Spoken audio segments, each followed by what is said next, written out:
We're back. This is episode 85. What's Love Got to Do with It? Of course, that is the 1993 Tina Turner, Ike Turner biopic, directed by Brian Gibson, and it's loosely based on the book I, Tina, written by Tina Turner and Kurt Loder from MTV fame, which is bizarre to me. But this, it's okay, so we don't have any 5-star reviews this week, so we can just jump right in. Remember to get those in on iTunes. As long as they're 5 stars, we'll read them on air. Also, make sure you go to blackandblackcinema.com/premium, sign up for the premium content. You get all of our free shows in the TMP Studios network, but you also get premium shows like Airing of Grievances, which Mike and I host. That's about Seinfeld, and we tell really embarrassing personal stories. This last episode was insane. We also have Look Forward, which is our political show. You get that full episode, even though the first 30 minutes are free normally. You also get The Men with the Golden Tongues, which is our James Bond podcast, and of course, No Time to Bleed, which is our action movie podcast. And we have some other things coming down the pipe. So again, it's $5 a month or $50 for the full year. Okay, so we'll start with Terrence since you're on the end. You know what? No. We're not going to start with me? We're going to start with Micah. You start with Oh, really? Yes, we'll start with Micah. Okay, we'll start with Micah.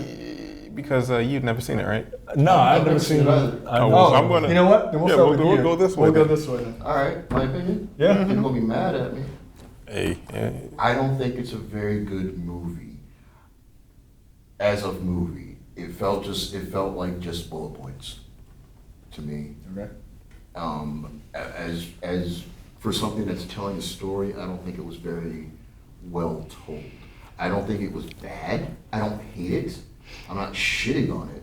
I don't think it was very well told. It was bullet points of her life, and it was interesting to see some stuff in her life that I hadn't seen before and I didn't know, which wasn't a whole lot.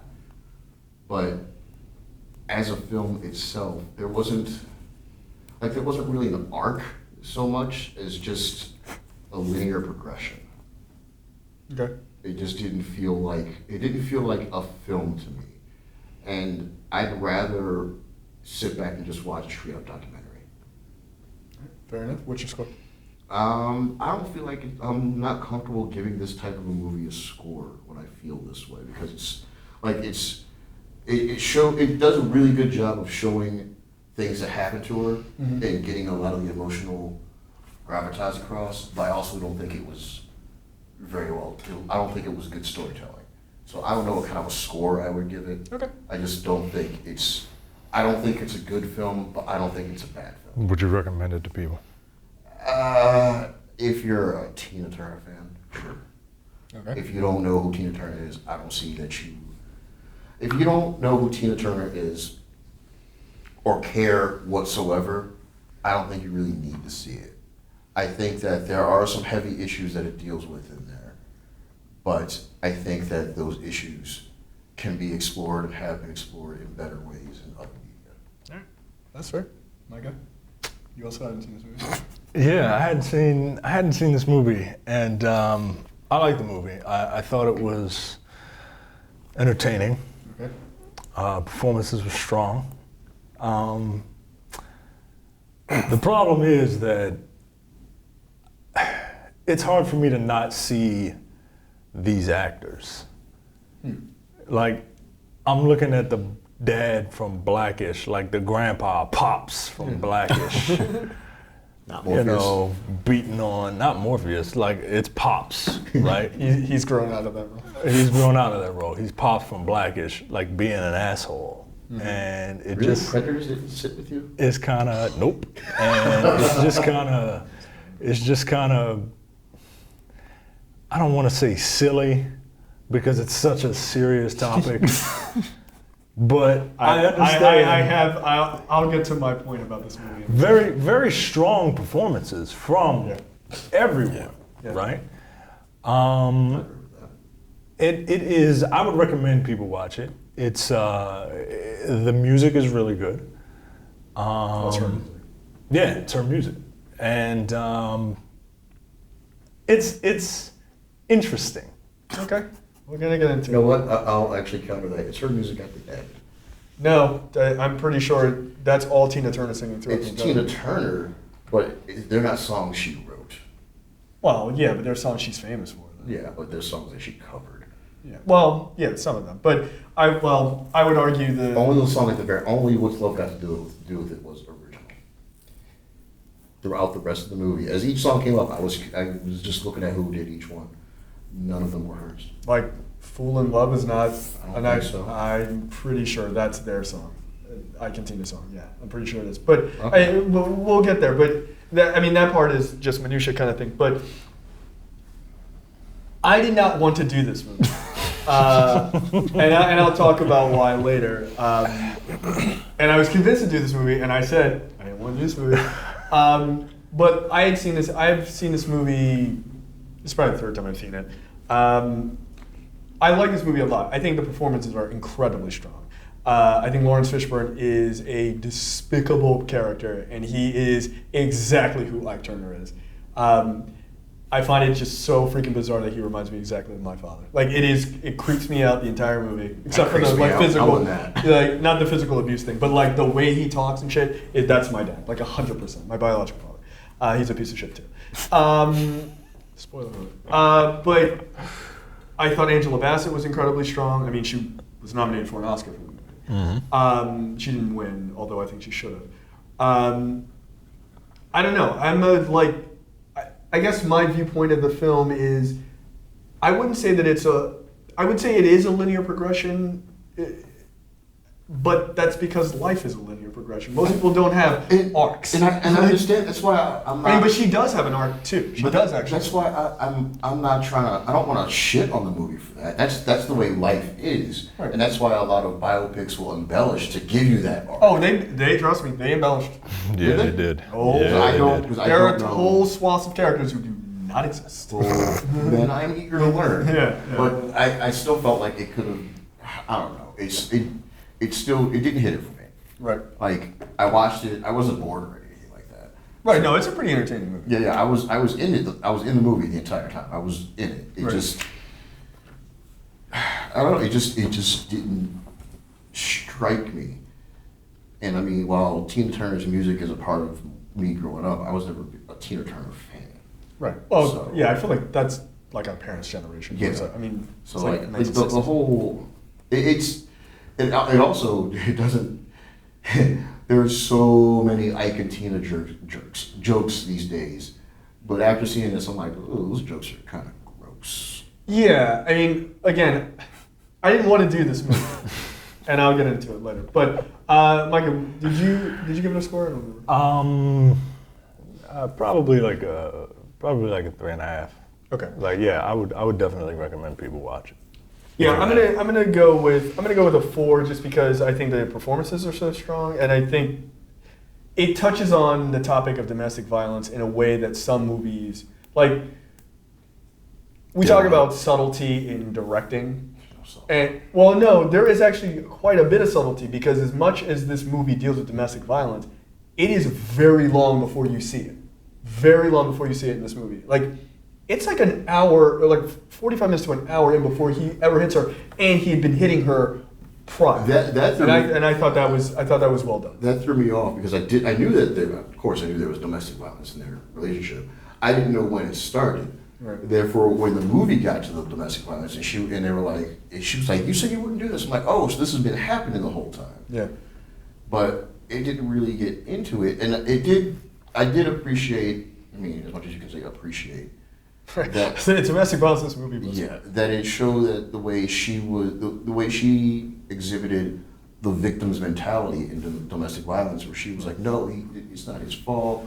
Well, he loves me. Like, calm down." When he hit someone else, and she's like, "No, don't worry about it." And it's like, like he's broken you. Yeah. She was broken. Yeah, and those are the subtlety in the storytelling I thought was really powerful. So I would probably go with a 4 out of 5. Terrence, what are your thoughts?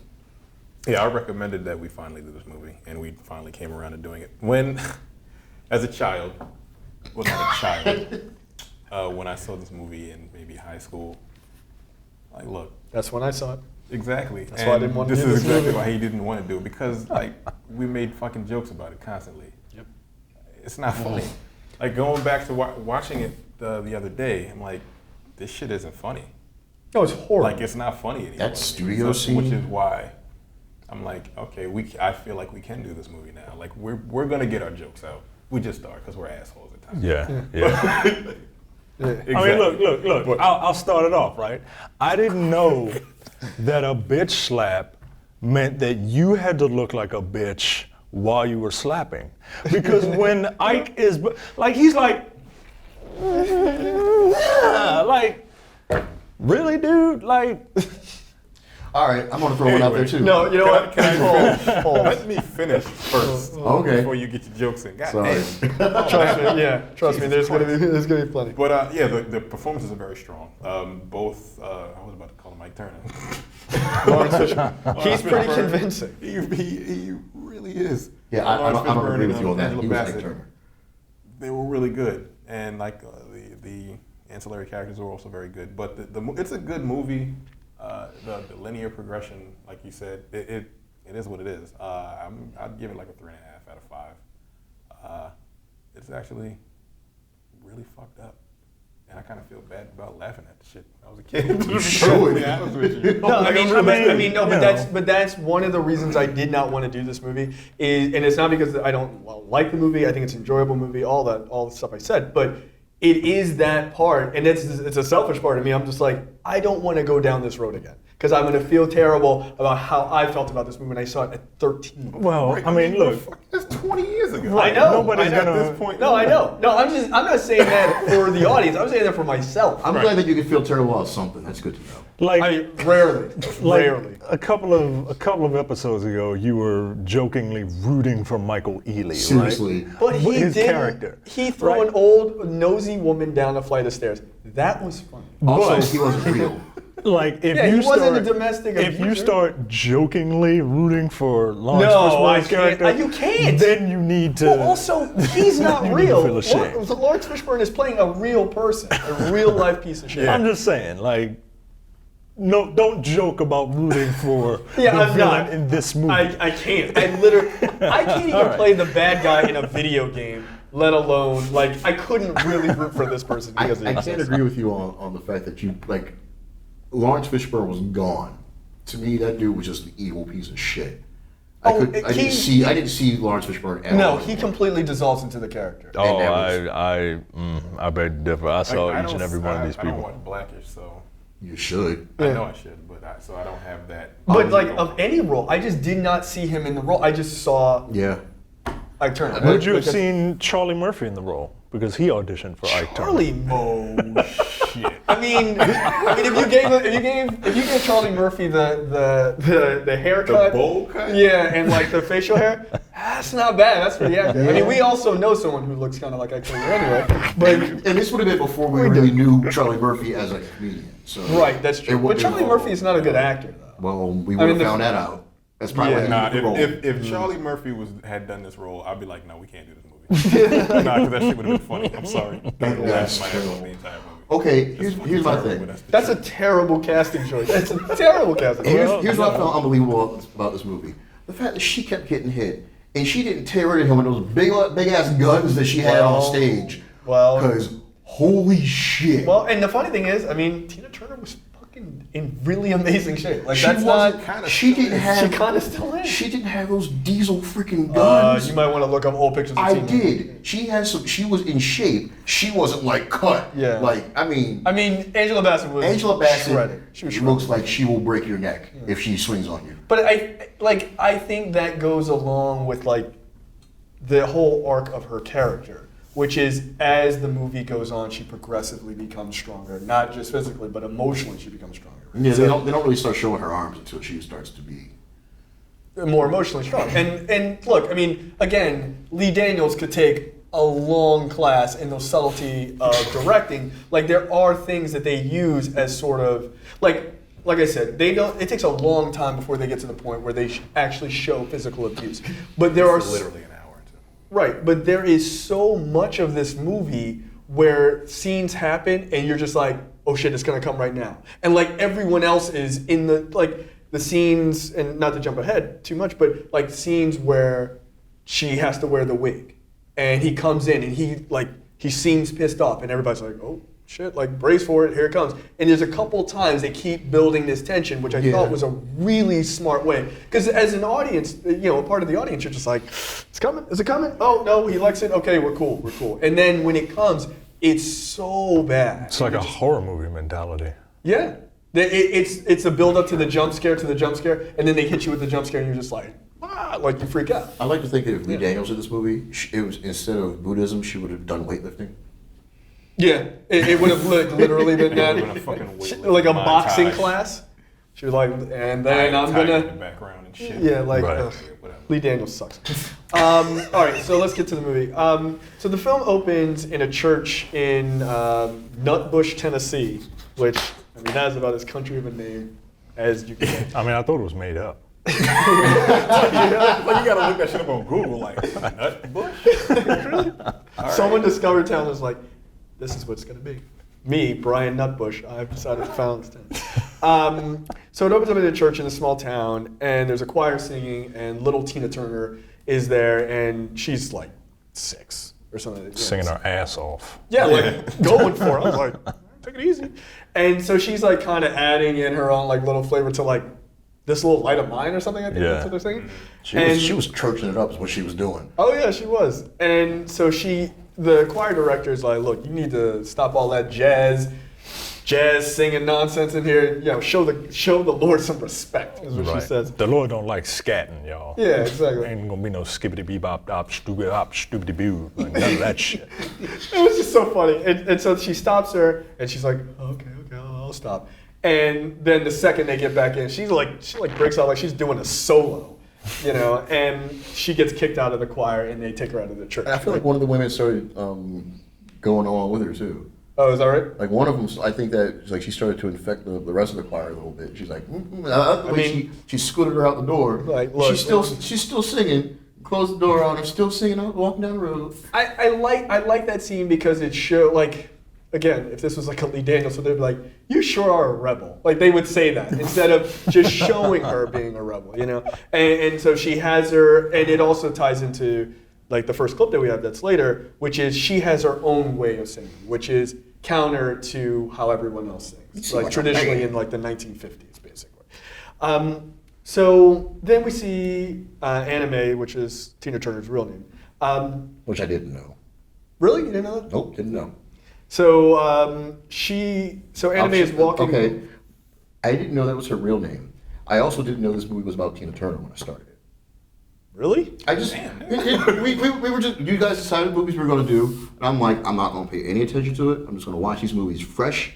So you just never heard of the movie? You've never heard of the song "What's Love Got to Do with It"? Of course, I know the song backwards and forwards. I wasn't thinking about it. It was just like it might have just been You're a like turn of a surprised. phrase. Like this movie about like this little girl Anime. This is amazing. Tina Turner. Holy shit! This movie's about Tina Turner. And that's the thing. Like I like to think that you didn't realize it until it was an hour in. No. Where you're like, wait a minute. When I realized it, like incredible. It's like what's love got to do with it? I'm like, all right. And I'm thinking like, just, people take titles of songs. It's Yeah, sure. thing. And I saw the credit with Tina Turner and Kurt Loder. I was like, wait a minute. Oh, okay. And then I was. You know what? I'm going with the fact you didn't find out that. So when she found out her name was Tina Turner, that's when you found out. Well, no, like oh shit, I hate you. Like they all call her Anime, and I was like. Oh, that's just clearly not Tina Turner. Tina Turner, Wikipedia, Anime. I'm like, all right, cool. I didn't know that. Let's keep going. No, asshole. It wasn't an hour into the damn movie. But that'll be in the show notes, like just like an addendum. Like Rob really didn't know. Like, oh shit, what a twist! This movie is directed by M. Night Shyamalan. My mind's been blown. So Anime leaves the church after getting kicked out, and I don't like the way you say anime because it sounds like anime. Sorry. So she gets kicked out of the church. She's heading home, and she sees her mom getting in the car, driving away. And her mom is like sort of yelling about something about her father, and it's clear that it's about domestic abuse. And so Anime is left with her grandmother to raise her. They then quickly fast forward, which I appreciated. They fast forward to 1958 in St. Louis, of anime on a bus, getting off in St. Louis to then go live with her mom and her older sister, who both had left previously when she was a little kid. I like that because it's like, it didn't take long to just get to Angela Bassett playing the character. Like, I don't need 45 minutes of some like teenage anime and all yeah, that. like just look, we're here to talk about the horrible shit that happens to her once she starts singing. I Let's feel just like get to it. I feel like there was more of a story to be told with the mother, and I felt like there might have been more of a story filmed and it was cut, because it was showing her mother like kind of emotionally abusive in the way that she was just kind of using her for the money a little bit. She didn't hate her, and she still loved her daughter, but she wasn't a very good mother. I think that was a part of Jennifer Lewis's jealousy because she wanted to be Tina Turner.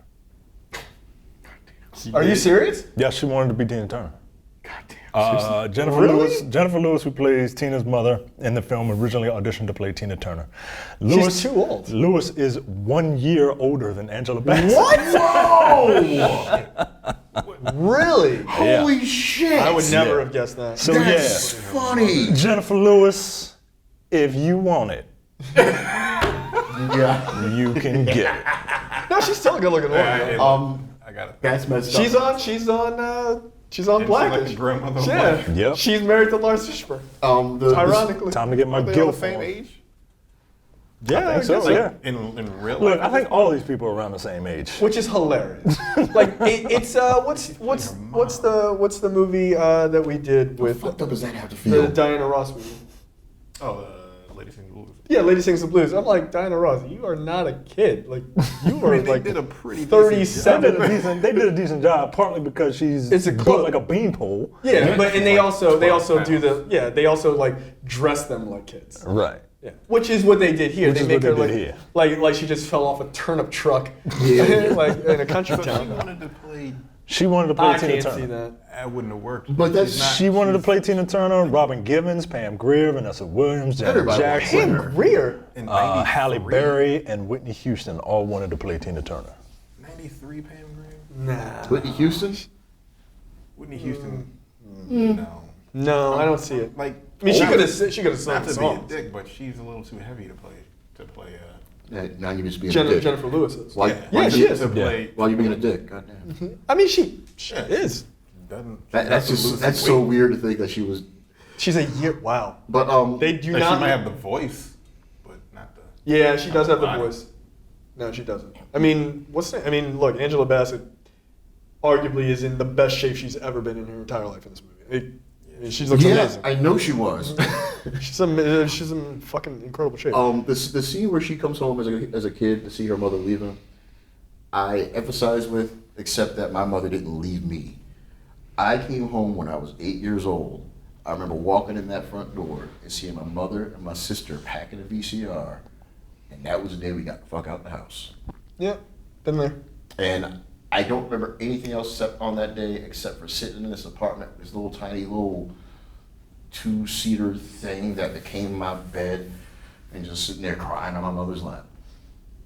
Yeah. So, her mother left her behind. That's just shitty. Yeah, I don't understand that part. Like, why did you? Well, straight Take up- care of my child, bye. and she took her other daughter. She took her older daughter, and she said, "Oh, she would be able to understand more." And I'm like, "So you're just gonna leave her?" Like, I guess maybe like economically she couldn't take both or something. I don't know, but I mean I can only speculate. Who knows? But so fast forwarding to 1953. Anime goes and stays with her mother and her older sister, and she's immediately told that she needs to pull her own weight and get a job, right? So, I mean, yeah, you're in the city. You can't just sit on your ass all day. Right. And so her sister works at a club, and the mom says, "Look, I need you to take your sister with you. Just get her out of the house." And I appreciate there was a line that Jennifer Lewis's character said. She goes, "And remember, I'm the only sinner who lives in this house," which I thought was really funny. Like, ain't gonna be no fucking in here except for me. And she told her, like, take your sister out to the club because I got company. a date. I got company coming over. I was like, all right, Jennifer Lewis, that's see. So How old was Tina Turner? Was she supposed to be at this time? my guess is early 20s, Maybe late 18, teens. 19. Yeah, something like that. Look, clearly old enough for Ike Turner. I don't think I that's, mean, that's not saying much. yeah. Yeah, I mean, back in 1958, it's been like Grass in the field, all Yeah. that good stuff. Gross. Yeah. But they go to the club, and she sees Ike Turner and the Knights of Rhythm play on stage, and she immediately All is right. like all about it. The Knights of Rhythm, the one dude, one of his backup singers looked like Fat Al Sharpton. Oh damn! I prefer Fat Al Sharpton to Skinny Al Sharpton. Oh, probably because he doesn't talk like he got a hitting the head. No, he's always been stupid. Always. Poor Al Sharpton. But so she's like immediately like infatuated with him, and so they do this thing where when Ike Turner and the Knights of Rhythm are on stage playing, he sings this song, and they pass the mic to different women in the audience to see if they can sing the female part of the song. And most of the women who get the mic are Garbage. awful people. I like that the one white girl comes out of nowhere singing badly and stripping. And I'm Yeah, like, I was like, take it easy, like this. And her boyfriend was right there. He was like, could you put your shirt back on? He was standing behind her like. She was like, he was like, I love you, Ike. I'm like, what am I, chopped liver? I'm standing right here. So it's just perpetually all these like bad singers. There was like a couple women who could sing, and that was like great, but like for the most part. Now here's a little side note about this story, which is kind of interesting. They have it in the movie that Ike Turner is like the lead singer and like guitarist, whatever. Also, Laurence Fishburne actually sang that first song. He sounded like his voice. Yeah. And clearly sounded like He sang all his parts. He sang all of Ike's parts. Oh, really? Did he? Okay, I didn't know. because they don't need no Ike Turner for this movie. Yeah, I mean, Yeah. there's not much. Yeah, there's not much singing. So, but one of the things is, so they have him as the lead vocalist, but in reality, Ike Turner apparently had stage fright, and he would often hire other male singers to sing. Like he would do the songwriting, and he would just stay off stage, or he would be in the back, like playing guitar with. Okay. Yeah, which I thought was kind of interesting. Like the big tough guy beating on a woman, he's like, ooh, being on stage is scary. Like, So is this actually how Tina was discovered? yes, but he didn't hand her the mic. It was like they both. It's interesting because the movie, like points in the movie, are corroborated by both Ike and Tina, like separately, and they both agreed that it wasn't Ike Turner who handed her the mic to get her to sing. It was actually the drummer. Like that's the only part about that story that was like different. It wasn't even Ike Turner in the movie that handed her the mic. It was just some dude in the crowd passing the mic around. Yeah, And but her sister's like, help me out. So yeah, that's the only part. But that thing totally like genuinely happened, which is kind of cool. So Tina goes back to the club a couple times, and she had been like practicing in the mirror singing, and she obviously can sing already, as we saw in the church when she was a kid. And so she goes back one evening, and she's like all dolled up. She's like, "This is gonna be the night.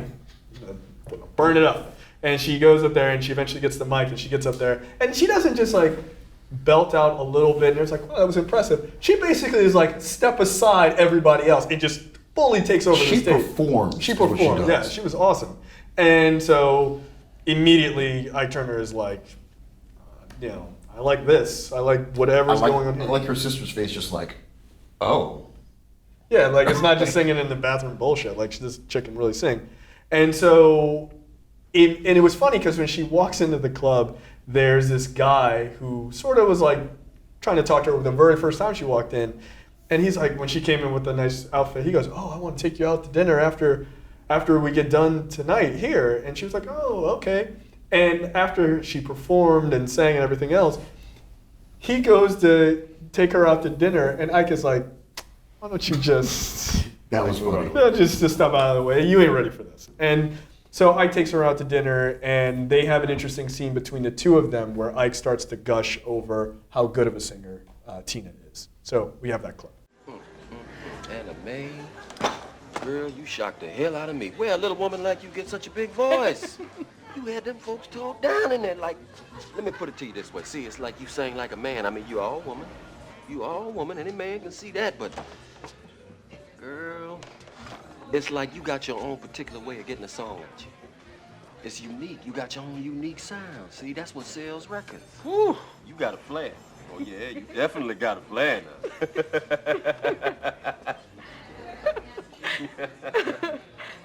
Do you have a flair? A flair? Yes, I do. Matter of fact, I got a flair for writing songs, and I also have a flair for making singers famous. What do you mean? The people that's come up with me, folks that sang in my review, a lot of them went on to be big time. After they with me, they take off, but that's all right, though. That's all right. That's all fixing to change. I got a new singer in mind. Oh, yeah? He good? Oh, yes, indeed. She is real good. Matter of fact, she's very good.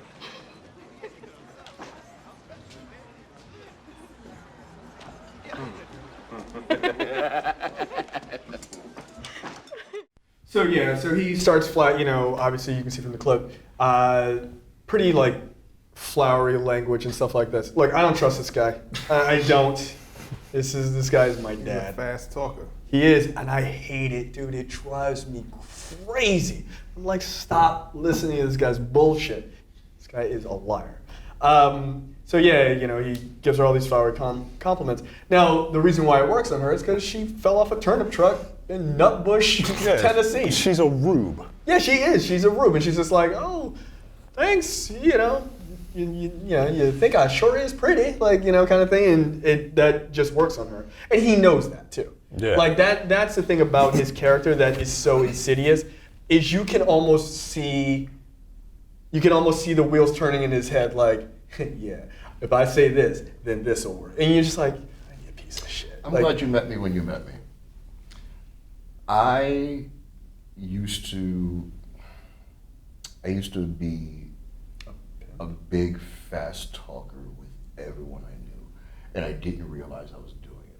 I didn't realize that I was no, like legitimately, I didn't realize that I was, because I wasn't like being malevolent. Guy's a jerk. I wasn't like hurting, like I wasn't hurting anyone. That's what I would say. Shut up.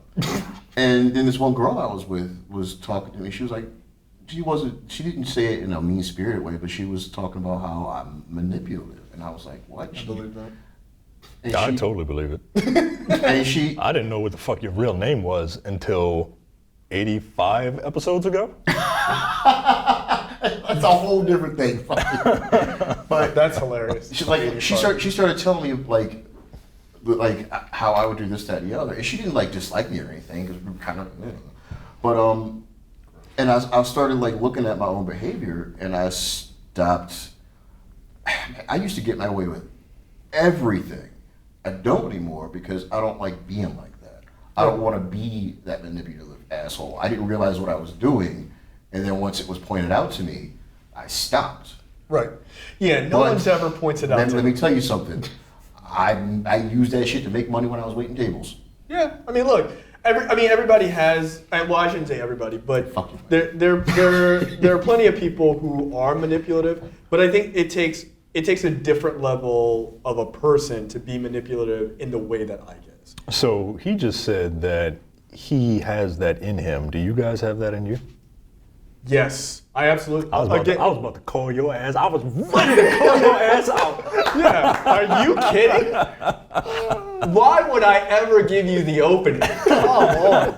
Absolutely. Again, I said the guy reminds me of my dad. Like, the apple don't fall too far from the tree. I realize what it is. I'm glad you're honest. You know what? I didn't realize it. I am. I didn't realize it in high school, and I should have, because like I said, I went to a boarding school because I was not a Evil good. I wasn't fucking evil. But when new staff would be hired, they would point me out and say, if he does something wrong and you have to punish him, stick to it. Don't listen to him, because he will talk his way out of it. And I was like, you Gambit? What the fuck? You haven't really met the rest of my family. I said, he was an evil kid. They don't send good kids to boarding school. I don't want to be evil. I don't want to be like that. Were your parents ultra wealthy? They're either your parents are all ultra wealthy, and they want to live their own lives without having you around and get on their nerves, or you're evil. That's the only two reasons to send a kid to a boarding school. Which one is it, Rob?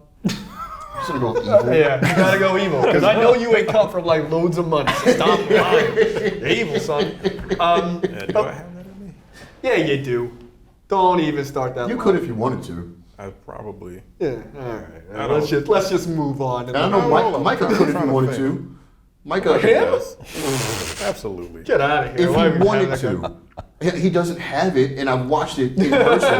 Look, that's how good he No, is. I feel like that should be the opposite. I'm pretty sure. Like, do I think I do. Yeah, I think we all do. I think we all have a capacity for it. I know. Like a capacity for it, or are really good at it? Yeah, that's the question. We all know how to lie. We all know how to manipulate rubes. Oh, no, it's not about lying. Good? But It's not even. yeah, no, yeah, You like don't you're a pro. lie. You don't lie. You just tell the truths you want to tell. It's not a lie. If It's you not a believe lie. it. I live by the George Costanza way. Yeah, I do. It is what it is. I try not to be manipulative, but sometimes I want my way on something, and so I do it. Like, it's Nah, very I'm manipulative difficult as to much as I can, man. You said it what? As much as I can. As much as I can. You got to pick your battles, and that's why I'm quiet, man. Like I'm sitting back and I judge people, right? I sit back and I judge them, and I honest. try to figure out what I can do to get this person to do what I want them to do at any given moment. Meanwhile, if there's a pretty girl at Comic-Con, you can't Oh, walk I up and get a can't picture. walk up to him. Like that's just one nut I haven't cracked, man. I can't. I had Like, to I don't know hold how his to. hand and make him take a picture with this girl. Well, plus I'm not used to like, hey, Booth babe, can I take your picture? Cause you're half naked. All you had to do was walk- And I you want to walk- sit. And Well, I you're want to not stand smooth. next to you. And I've never stood next to a hot girl before. so So funny. can I stand next to you, please? Like I'm not used to that. He Like, walks we up- did that- I'm not He smooth. walks up and she says, "Oh, I like your sweatshirt." Instant talking, We instant did take a that picture. She was happy. when we went to San Diego. I did that one time with a couple of booth babes. you You spoke took a like that? picture. You took a You took a picture of me, and it was the most awkward. It was awkward weird. thing I've ever done in my entire life. Yeah, you're not smooth like that. I'm not, man. I'm not. That's so I'm funny. not either. Well, I can be if I, so if I need funny. if I Unless need you're something. like, you know, Unless I need something. if I'm physically attracted to you, all that. You become all an that idiot. Yeah, I'm a dummy. Yeah. But if I don't find you attractive in any sort of way, like I can manipulate. And now that I'm married, like a lot of that has like It goes away. it you goes don't away care. because I You don't don't give have- a shit anymore. You don't have a reason to care. Right. Well, you shouldn't. That's the thing. You shouldn't. Right. All right, let's get back. It was an interesting tangent on how evil everyone on this show is. Good job, everybody. I just like reliving that Comic-Con thing with you because it was funny. So Anna is back at home with her mom and her sister after all of the performance and going out to dinner with Ike. And Ike comes over to her house and he convinces her mother to let Anna go start recording with him. And she's like, no, I don't trust this. You know, you seem like a shady dude. You know, follow your instincts. And he convinces her the best way he knows how, which is cold, hard cash. And guess what? It works. Yeah. God damn it. Okay, when he pulled out that money, were those hundreds or thousands? That ain't got no thousand. They look like thousands, and I was like, It's what? about as real as the money that Goldie was throwing around in that ridiculous ass scene in the last movie. So, of course, after laying down a couple of $1,000 bills, Ike and Anna started recording with each other right away. And so one of the things, you know, we've talked about this in past movies that is really bad is when songs are like, I'm doing this thing that's happening right now. Oh my Thi- God. now Songs thi- is exposition. Right. Now, but- this movie, I thought it did a different take on that, which is it would like, the things would be happening, but it would just kind of, it wouldn't be like directly exactly what's happening, but it would be to the general focus of what's happening, which I thought was a little less hokey. Like, they did I Make Me enjoyed it. Over. Yeah, I actually like that. Like when I realized what was happening, I was like, "That's fine. It sounds good." Yeah, and they're real songs. And they're real songs. They're legit Tina Turner songs, and it was what was happening. it fit fine. It wasn't like shoved in like other movies, like where a it's Disney a movie. right, or like where it's a song, not like if it's not a biopic. A song specifically made for the movie to tell, like in Chirac. Yeah. R. Kelly is like, we gotta. Yeah, R. Kelly has a song in Chirac. Oh right, I thought, he's you, like, I we thought you gotta- meant as a character. I was like, We gotta clean up the streets of Chicago. We gotta You stop stop hating on me, Chirac fine. and Cyclops. Like, really, dude? and this guy's got an orange. You're like, wait, no, wait, that's not. You don't need to be that specific. So there's a song being played that Tina Turner sang called "Make Me Over," and so that goes along with this sort of montage of her getting like these new clothes and like becoming this new version of anime that is being built by Ike, basically, for her new singing career. And I thought that was good. So then they head out on their first tour almost immediately after that, and while they're on tour, Ike has been with this woman, Lorraine, who he has 2 kids with. Oh, President Palmer's wife. President? Yes. Oh, yeah. Gross. That show. When I noticed it was her, I was like, ew.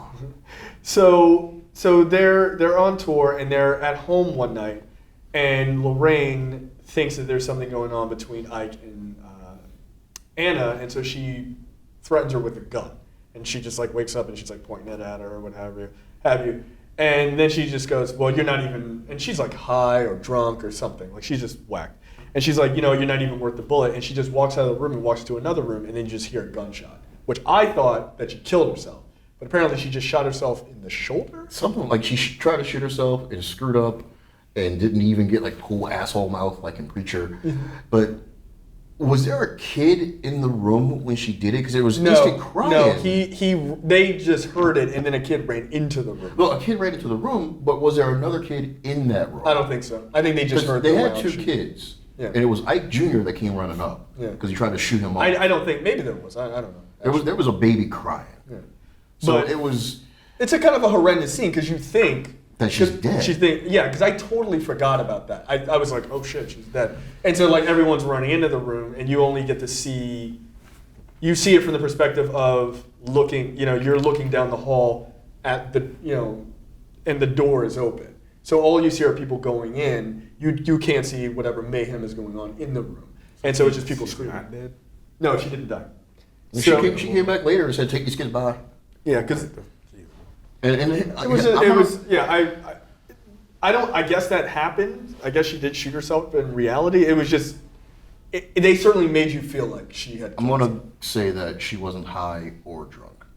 She's just fucked up. But she was just, first of all, depressed. When you're, as someone that's going through depression, I know that the zombie state you can be in when you're thinking that kind of way. Right. Also, she was, I guarantee you, she was getting her ass beat by Ike. Yeah. So she wasn't right in the head. No. The fact that she's like putting the gun like, you shouldn't be here. Like, he's mine. Like, all right. That's, Yeah, she was just totally out of it. Yeah, I mean, you actually feel a level of sympathy for Lorraine because so she's she kicks the kids out of the car and runs. yeah. I And mean, then- but even then, and we'll get to that part. Yeah. I understand it. I don't condone it, but I understand. So then you have a scene where Lorraine is at the hospital, Ike gets home, Tina's staying at their house, and Ike gets home, and I wrote down that Ike pretends to be a human being for a few minutes, only to have sex with Anna. That's the only reason he did He it. didn't even care when she shot herself. You could tell he didn't care. No. I think he was probably, if anything, he was probably upset that she didn't die. I thought he was concerned about all the blood everywhere. It's like, God damn it, now I gotta clean this shit up. Or now I gotta hire someone to do it. I'm gonna do it myself. Yeah, so he pretends he's like, oh, yeah, the doctor says she's gonna pull through. He's talking to Anna, and she's like, oh, it's really sad or whatever. And then he just kind of starts trying to get it on with Anna, and he's like, oh, you're not gonna leave me like everybody else. And she's like, no, I'm not gonna leave you. And he's like, yeah, all right, let's have sex. This character is such a bitch, man. Like, he's I such a can't- scumbag. Like, the woman who had 2 of your children just shot herself, literally in the same couple of hours. And he's just like, yeah, but I can't have sex with this new girl because I'm like a child in the new toy. But, so Like the last time we're we not saw married. this, was in Boys in the Hood when Cuba Gooding Jr. was running away from being shot at, and he finally figured out that the only way he was going to get to have sex with Nia Long is if he broke down and started crying. Yeah. And you know what? So It worked. That's what his reasoning for. Right, like that's why he did it. That was his ultimate reason. That's funny. Not because his friend was murdered, not Right. because of the emotional roller coaster, but just because he finally realized, That's right. aha, Nia Long will But sleep that with was me. after they got pulled over by the cops. Oh yeah, his friend wasn't even shot. He just got pulled over. He got And he was upset. No, he was upset that he had a gun pointed at his face. Nigga, He was afraid of the cops. They were going to shoot him. I mean, in fairness, it worked. it worked. Look, Can't knock worked. it I off. can't knock his Swung hustle. at the end and That's started so crying. funny. And could So- have sex with Nia Long. It's like, I'll cry. It's fine. And I'll cry after Notebook. too. Like, write this down. Right. Note to self. Where's Nia Long's next public appearance? She started just weeping. I'll bring some Visine, put some Visine in my eyes. My friend, I got pulled over right before I got here. Come on. I'm like, all right. Fucking like that shit might happen. You never Get know. pulled over by the cops. Yeah, that's sort of your thing. I don't like cops. Do you? No. That's news. Okay. So he immediately uses some like bullshit lines to then coerce But Anna it into wasn't. sex. It wasn't bullshit. It was versions of the truth. We were never married. Yeah, like this guy does a thing I used to get in trouble with from my parents all the time: lying by omission. You know what I mean? It's like, yeah, that's true, but you forgot 95% of the other stuff. And he's like, yeah, but I told didn't you. lie. I didn't lie. I just I can't get in trouble for something I didn't lie. I forgot to tell you. Sorry. Could you take your pants off, please? Because that's kind of how he is. So he's a piece of shit. And so then we're back on tour. Anna and Ike are sleeping together. Lorraine is off in the loony bin, I guess. And so they get out in the middle of some town, and Ike sees a billboard with a white woman with blonde hair, short blonde hair. And he says, hey, backup singers, take Anna down to this hairdresser down the road and get her hair like that, get it bleached. She'll look great. I was like, okay, I thought she looked fine, but I was like, gross. yeah. I don't like that.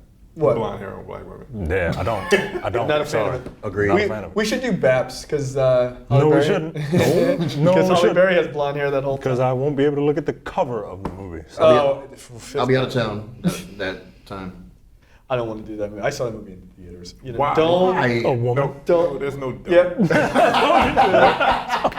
what happened? I missed it. Yeah, he said a woman. I was like, yeah, that's right. Yeah, I would not have seen that movie on my own volition. Nigga, you went to see Babs because of a woman?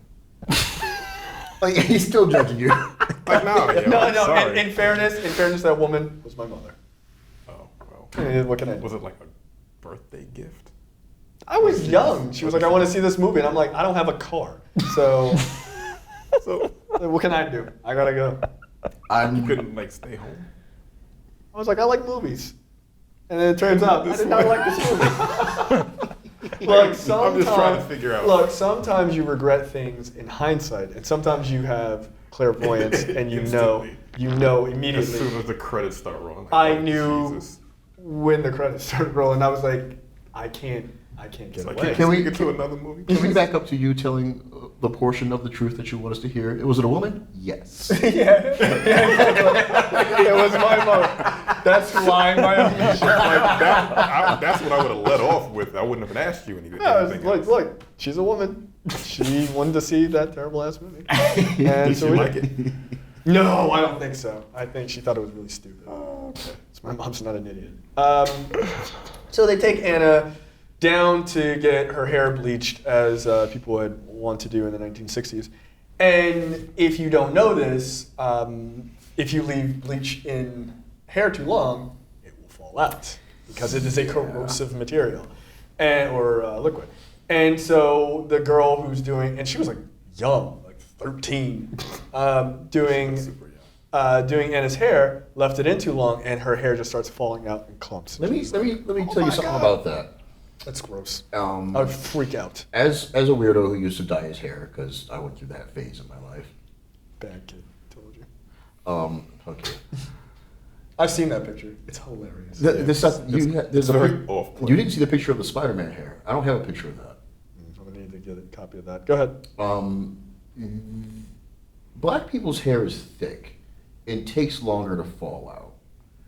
That shit had to be in her hair a long ass time. Well, that when you're shit 13, that shit stings and hurts like hell before it falls out. Ugh, I don't know why you would even bleach your hair. I don't get it. So that girl fucked up hard.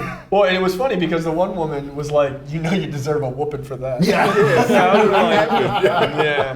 Yeah, you do.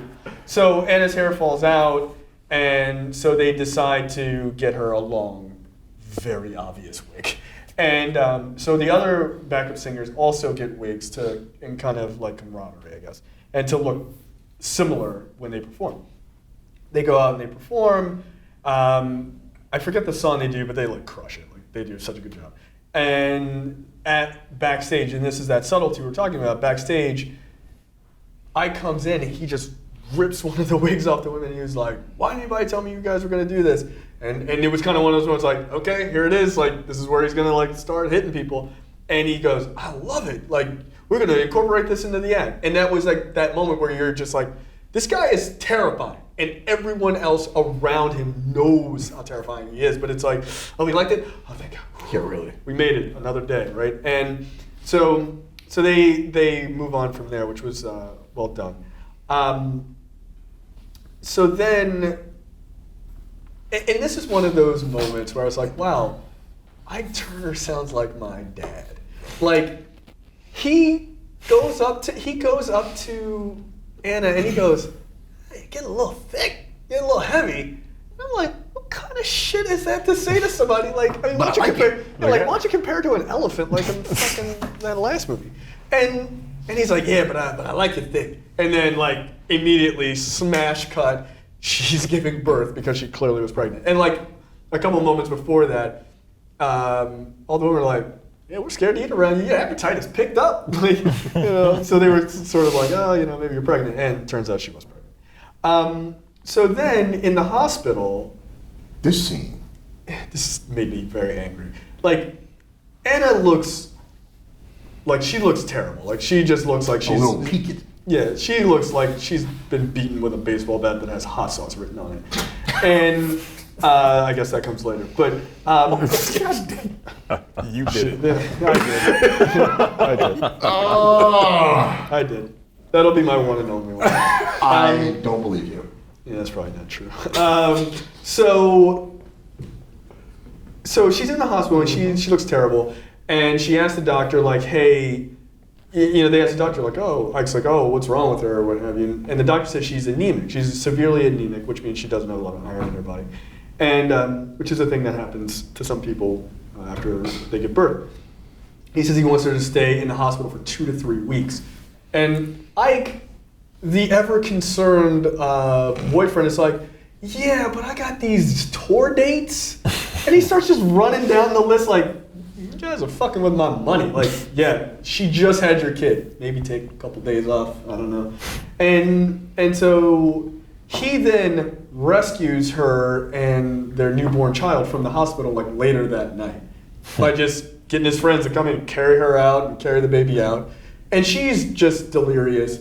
And actually before that, she hears on the radio like one of their songs, and they introduce it as Ike and Tina Turner. And Ike had created this stage name for her because I guess It's like, who's Tina? What kind of name is Tina? like Anime Bullock? Yeah. Yeah, that doesn't really flow nearly as well. Yeah. So now she's known as Tina Turner throughout when they talk privately, she's Anna, but in public, she's Tina Turner. And so Ike proposes to her on the stairwell of the hospital as he's kidnapping her and their baby. And he's not even proposing to her. He's dangling a carrot. Literally. Yeah. Because the carrots. Yeah. But he's literally like, she's like, no. He's like, well, here's this. Oh, okay, come on. Like, it's ridiculous. I mean, he might as well have had it on the string, like, get in the car. Like, okay, I'll marry you. I found you $1.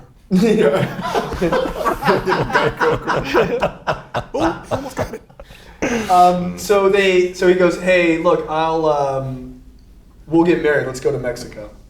Classy. He's like, let's go to Mexico. We can get married faster. And so they run off to Mexico to get married sooner.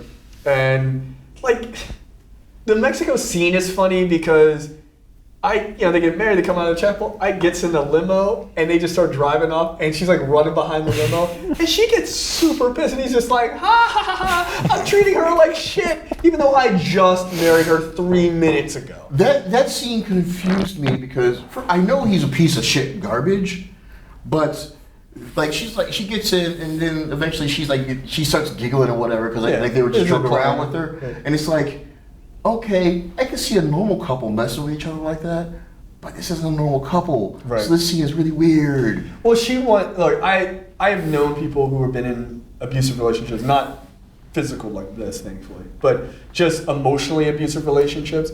And it's interesting because even though those things exist, those horrible moments exist, the person who's being abused, in this case a woman, they're still trying to fight to get that normal relationship. So you get those like playful, like, oh, everything's okay. And it's like, from the outside, it's like, what are you doing? Like, don't you remember 10 minutes ago where he had you chasing a limo like a goddamn fool? But they are so starved for that level of normalcy that it comes out like that. It's just strange. So then we cut to what I think is the first really obvious moment of at least emotional abuse and like serious emotional manipulation, like really in your face negative manipulation.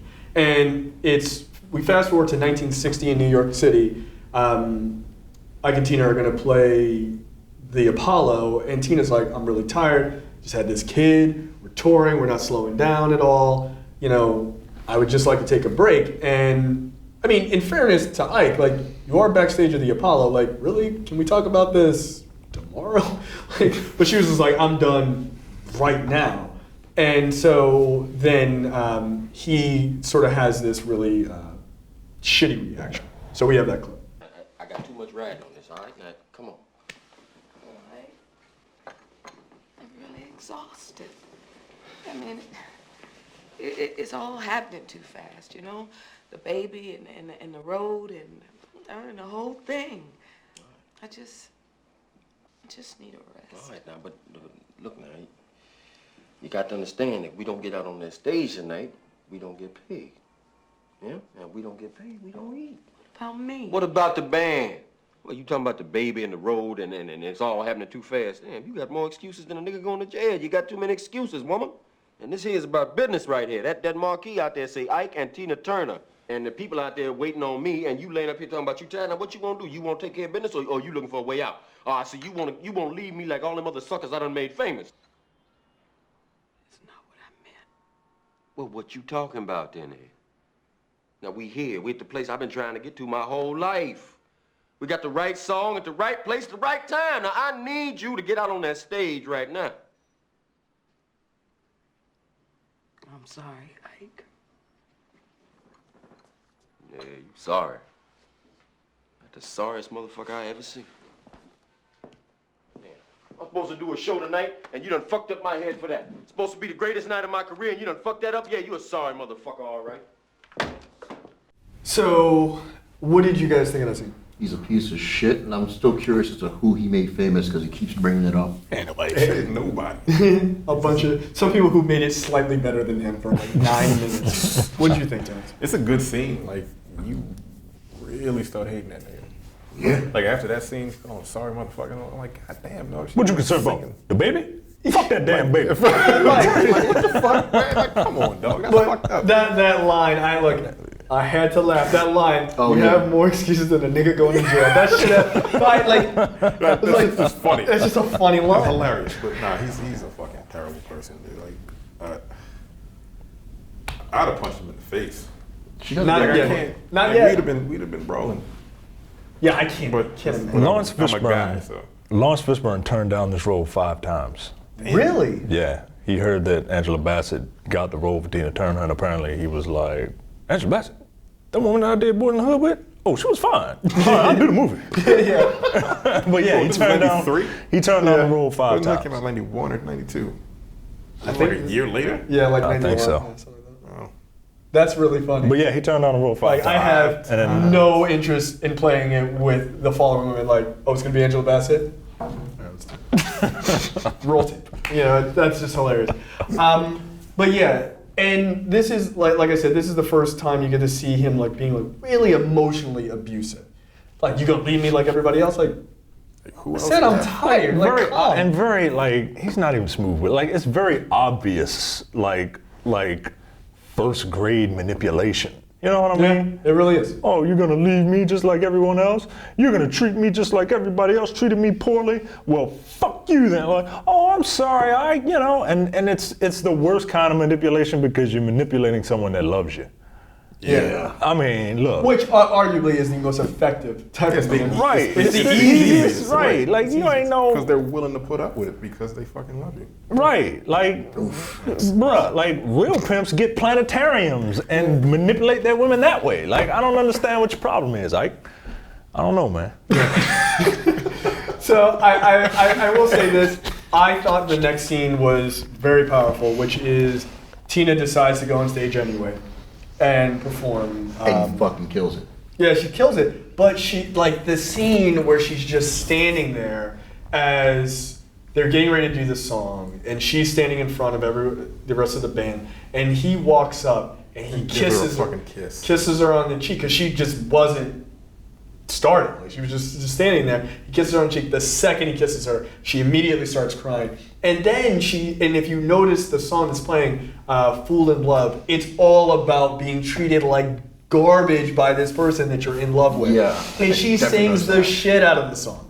And it's just like, I don't know how you can sing that well and be that emotionally upset at the same time. I was kind of expecting her to faint on stage just from the whole I'm tired, just had Yeah. thing. I was waiting for her to, like, when she kept on leaning back, I was waiting for her to keep on leaning back. Oh man, she's a fucking performer. I don't think there's ever been, not that I know of. I mean, I'm not like I don't have an encyclopedia level of knowledge on Tina Turner and her performances, but I don't think she's ever had a like pass out or like freak out kind of thing on stage. And I mean, I think she's sort of a consummate performer, like just excellent.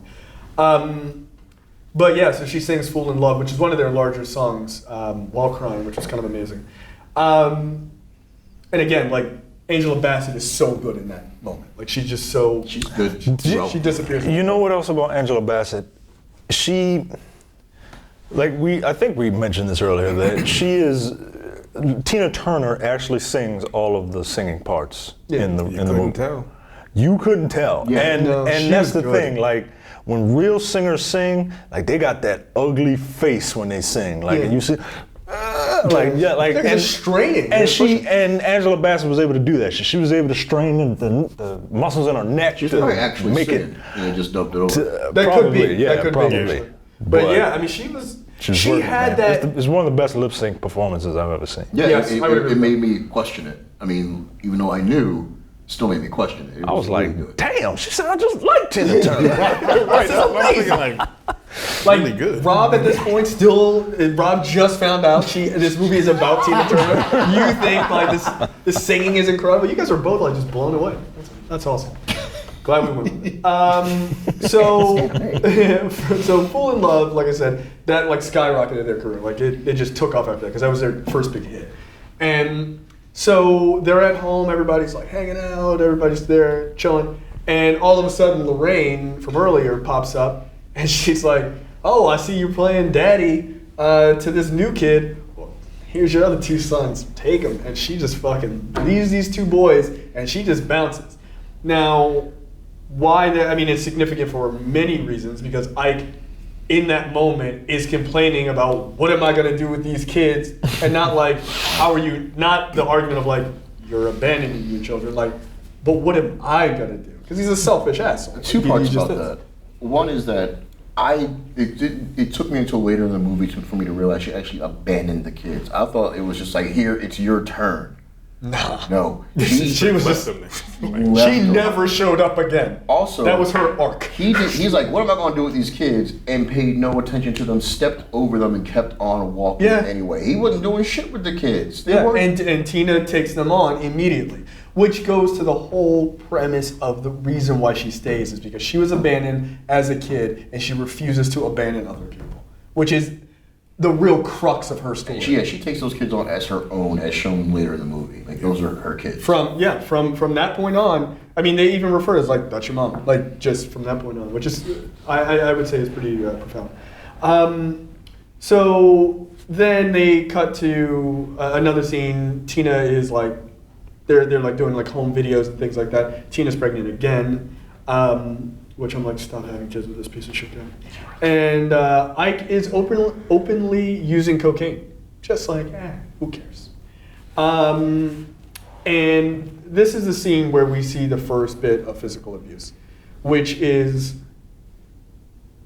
Tina is in the pool with her friends, like the other backup singers are having a good time. This is after she's had her second kid, I guess. And they're having a good time, and she goes in the house and talks to Ike. He's high as a kite. And he's also screaming at them to quiet down while he's working. Yeah, it was like, they're in the pool, dude, just like, why don't you take a break for 5 minutes? And so she's like, he's like, I'm trying to write these songs, and you ain't doing shit, blah, blah, blah, blah, blah. I'm like, all right, you know, she is the real name here, like, but just calm down.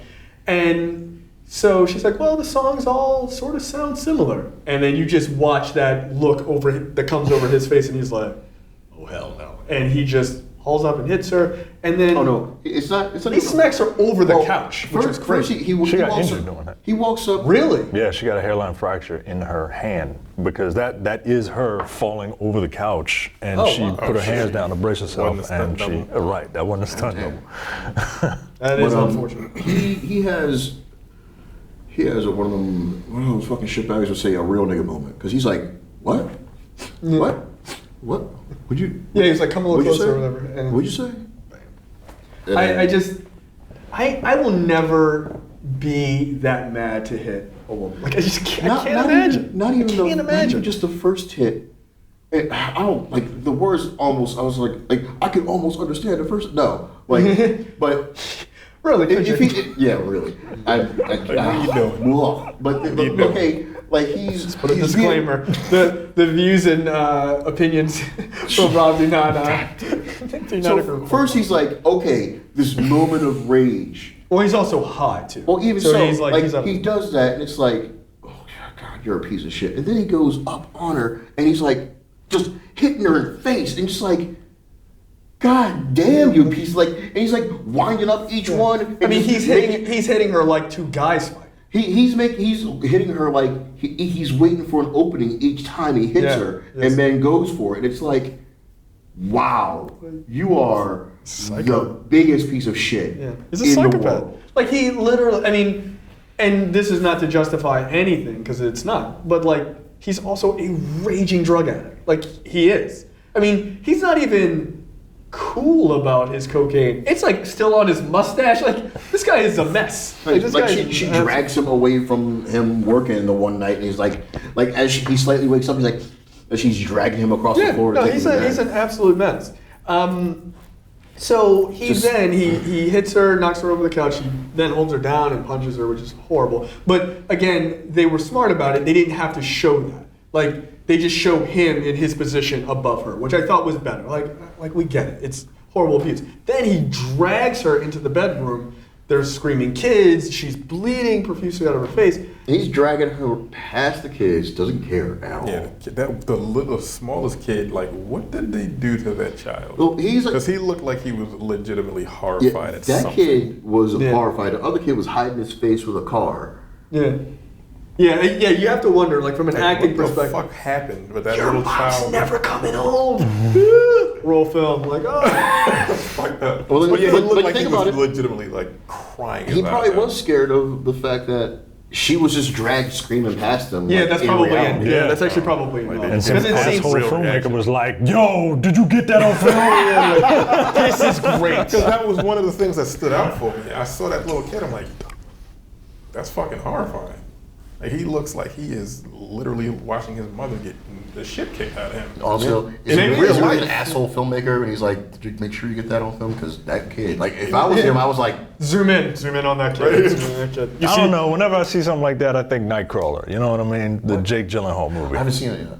Spoilers. Oh yeah, that's a good movie. Spoilers. But It's a yeah, really good movie. Yeah, but it's kind of like It's a really good movie. you just all you're worried about is getting that shot. You don't care what. the Oh, hell. something bad happened?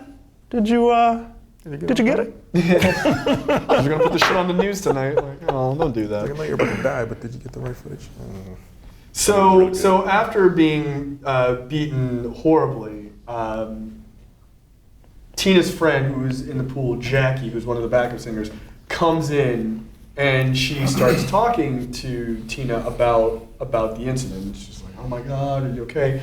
And so we have that clip because this is sort of the first real connection between Jackie and Tina that lasts the rest of the movie. Oh, Anna. Oh. No. I'm all right. I'll be out in a second. Somebody needs to slap his ass around.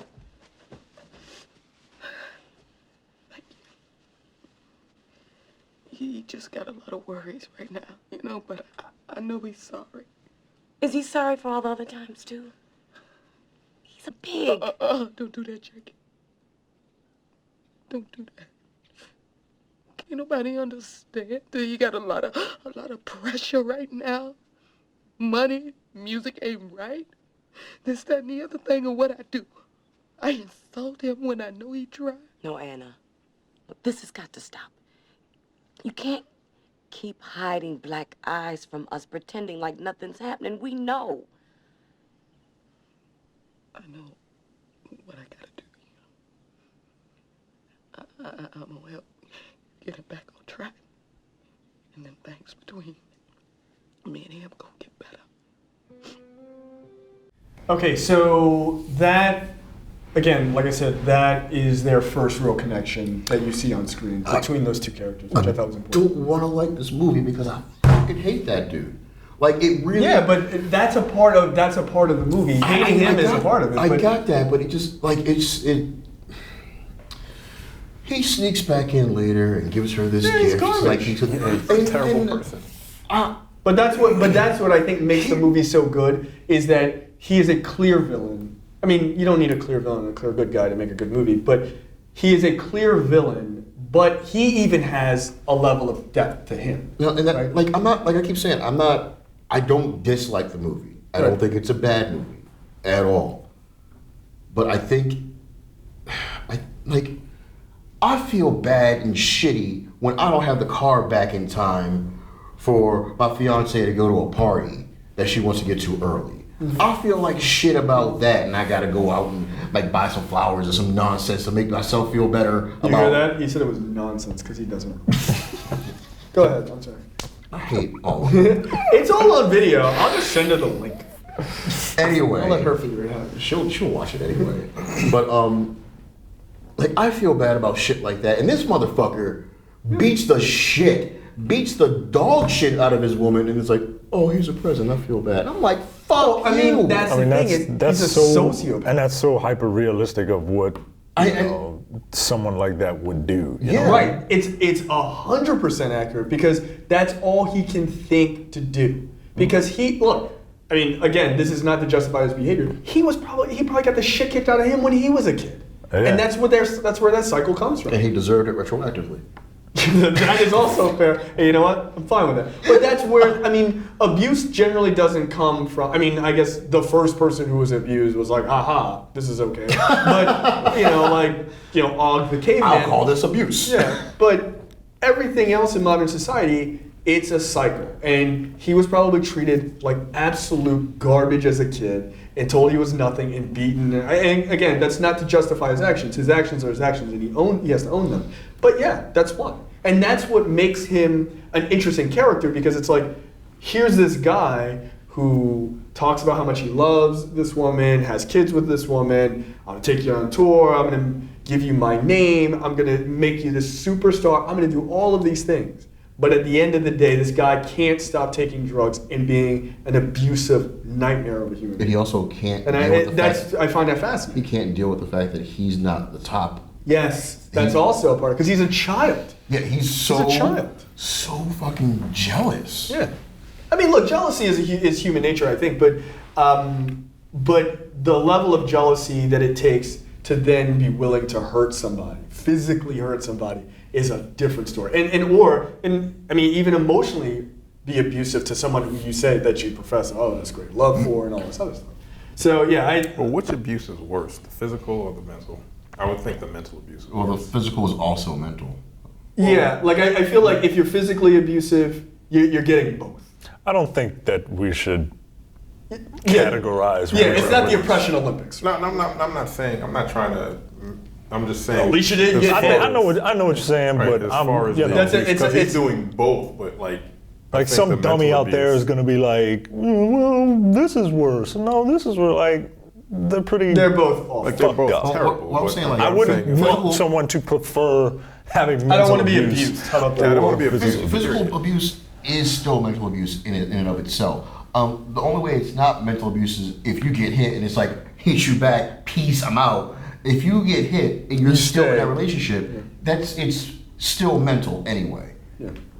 I just, it sucks to watch somebody of her talent, or anybody, even if she didn't have any talent. It just sucks to watch somebody be manipulated in the way that she is into thinking that this situation is okay. Yeah. That is the crux of the film. It's just like watching that is just, it's heartbreaking to watch. It really is. So Ike brings her the gift. She doesn't acknowledge it at all. Good. I would have lit it on fire. And then they cut back to, like, the movie does this interesting jump, and I think it's on purpose, to like these horrendous moments to like, we're back on tour, because there's no time to stop. They never get a chance to take any breather between, it's like, oh, did the swelling on your face go down after I hit you? Cool, now let's get back out there. Like that's literally the only time difference, as far as a break. And so they go back on tour, and they do a very famous song, Shake a Tail Feather, and I guess this might be one of the early moments of twerking. Yeah, I'm thinking that. Yeah, I believe so. Were you you were okay with this scene? Eh? Like, that's all right. Not much there, but There wasn't I was much fine with Yeah. it. It was too short, not enough there. But yeah, It was fine. fine. I It was fine like with that Sir Mix-a-Lot video all about ass, and none of them black women have ass. Yeah, it's kind of Yeah. sad. I was like, well, what the fuck am I looking at? Well, I think in like 90. Why am I It looking was at like this? 1992. Yeah, Baby got back. that was the biggest they had back then. Times they are a Times change. have changed. So it's ridiculous. So they sing the song, and Phil Spector, known murderer and general psychopath, Phil Spector. Known murderer. I mean, he is. He comes up to them and he's like, "Oh, I want to record a song," and he's like, "Oh, he wants to record a song he wants to record a song with Ike Turner. Yeah, like this is great." And Phil Spector's like, No, "No, I want to record a song with Tina. just with Tina." It's like, Ooh, scathing. all right, let's go ahead. And so they do. Phil Spector produces the song. I don't remember the name of the song, but it was really cool because it was like with a full orchestra, which was kind of The neat. song is in my head right now, and I cannot remember the name of it. It was great. It was great. I have to look that up. And so this is like the moment. This is my own personal notes. Like this is kind of the moment where creatively Tina and Ike start to separate, and it's obvious like the level of jealousy you can see from Ike. He's like, "Oh, you want to make a song with just her? Fine, but I'm still her manager." Kind of like he's just still trying to get inroads there, but creatively they're separating, and that sort of starts the downward spiral of I like how this prick has stage fright, but wants to be, on stage, out in front and center. Yeah. It just He has a massive ego and a tiny, tiny dick. He does. He does. Because you have to have one to do what he did. So then we get the scene. Look, this scene, I didn't put this in for laughs or anything like that. I put it in because of one of the characters' reactions to it, which is this is a scene where Ike forces the cake on Tina in a restaurant. Okay. After they just get an announcement that they're going to be touring with the Rolling Stones. So we have that clip. Bring that whole cake over here. Yeah, let's have some cake. What plates? Look at, come on, bring us some plates. Get rid of this. What plates? All right, come on, let's see. Don't that look good? Come on, man. I want to take. Come on, just a piece. Come on, Ike. What's the matter, baby? You high. You embarrassing me. Oh, come on now. Open your mouth. See that white man asked her to open your mouth. She sing all goddamn day long. I asked, you ain't gonna say nothing now. Come on now, I'm asking you nice. And I'm saying no nice. You know Ike, you come want some of on. this cake. Come Come on, on. eat some cake. Eat some cake, yeah. Oh, see, you done No, lost your Ike, motherfucking mind. leave her alone, Ike. Sonny, come on. Come on, bitch, get up. Huh? Come on, get up. Fuck you, Ike. Not what? I'm out of here, Ike. Come on. Fuck you, Ike. I'm out of here. You ain't gotta hit me but once. Jackie, it's all right. It's not all right to let some motherfucker pound on you. If you had any sense, you get out of here too. You have me. Get you the fuck out of here. Sonny. Kiss my ass.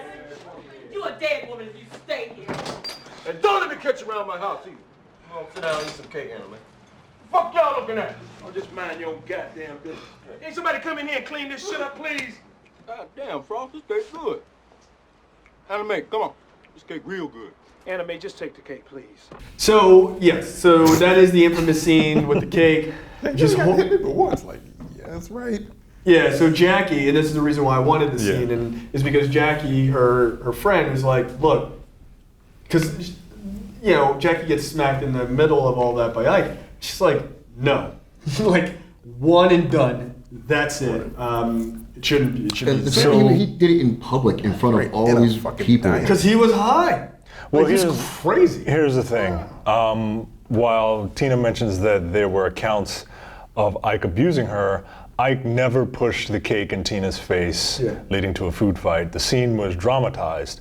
According to Tina Turner, she was waiting for food. The waitress brought over cake. She didn't want it. Ike just said, eat the cake. And 2, Jackie's not real.